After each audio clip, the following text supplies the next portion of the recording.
Start over. There hasn't been a vaccination made in the last 30 or 40 years that's been worth the fuck. Why? Why? When's the last time we've cured anything? We don't. It's all about making people think things are cured, right? So it's just placebos. Yeah, we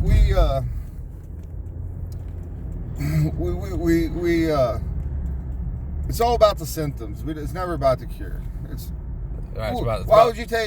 Why would you take a vaccination when the flu vaccination doesn't work? What vaccination you take lately that works? None. I don't get vaccines, so that's why I don't. Did the chickenpox vaccination work?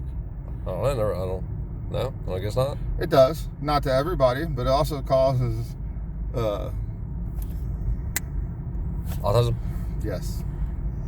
Polio vaccination worked, but I mean that was developed in the 40s, wasn't it? So, you know what I mean? What vaccinations they came up with lately that cures diseases? They prolong your life. I don't know. So they can get more money out of you. That's it. You don't think they don't have a cure for AIDS? Oh, I'm sure they do. I'm sure they have a cure for cancer. They probably created both of them. My job just came out with a bunch of cancer drugs. Did they? What kind of cancer drugs? Oh, no. It's not in my company. Not in my sick or, you know what I mean? It's not in my place. But, not in your department or whatever? Or in not in my factory? Building. Not in the United States. They make them overseas somewhere. So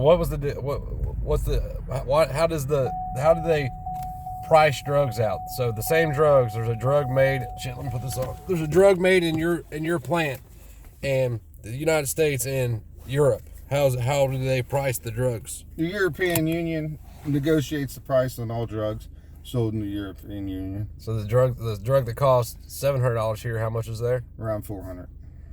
So is it $400 US or right? Or 400 euros. Yeah, but that was still this. I don't know. I would assume dollar to dollar. Right. Okay. So it probably is. If you're seeing it on a spreadsheet, it's probably dollar to dollar. That's probably how it's done. I think it's fascinating. Even if it was 400 euros, that would only be about 400 pounds would be $500. It'd still be a difference of around $200. It'd be more than that, would it? I thought I thought yours was like a $1.50, $1.50. Is it that much? I think it is. That was I'm not for sure. $1.25. It may have been. It's been a long time since I looked at it. Like, I don't go to Europe very often. So it's like $2 per year. What I think is most fascinating about it is how people are so willing to jump in and say, I'm going to do this and you must do this too. And they haven't researched or know anything about it or don't even know what's going to happen. Pfizer has 2 months, the FDA has 2 months of clinical trials on the Pfizer vaccine. So what happens in 90 days when your fucking heart stops because the vaccine did something that only lets you live 90 days? Do you understand what I mean? I'm not saying it's going to happen. I'm just saying. Here's about the problem with the Pfizer vaccine. It has to be kept, I believe, on negative 80 degrees Celsius. So what happens when somebody doesn't put it in the refrigerator right away?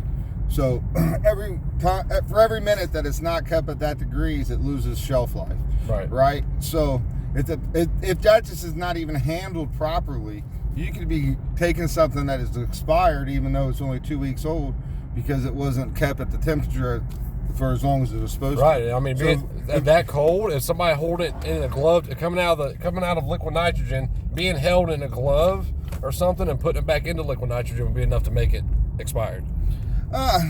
It would have to because you would have to leave it out long enough for the temperature to raise. Well, that's what I mean. So, like, for example, my drug, right? We have to monitor the temperature constantly because once it gets so hot, then we have to count it out as time out of refrigeration. Then time out of refrigeration is going to affect the shelf life. And then you adjust the shelf life with the expiration date once it goes out the door. Yep. No shit. My problem with extreme shelf life or extreme refrigeration is that you're trusting every person that works on every fucking dock that's going to get all this shit in. Every person that's handling it. You know what I mean? All the special equipment. You know what I mean? So they're bringing all this equipment. Do they have people that work on this equipment when it doesn't work right, when it goes down? Right. Are they going to throw away $20,000 worth of drug? Or are they going to be honest and say that it wasn't under refrigeration for 4 hours? Or $1 million worth of drug. Exactly. And, is the company going to eat $1 million worth of drug that went bad on their dock? Or are they going to bite the bullet and... The electric went out or somebody unplugged the refrigerator when they were fucking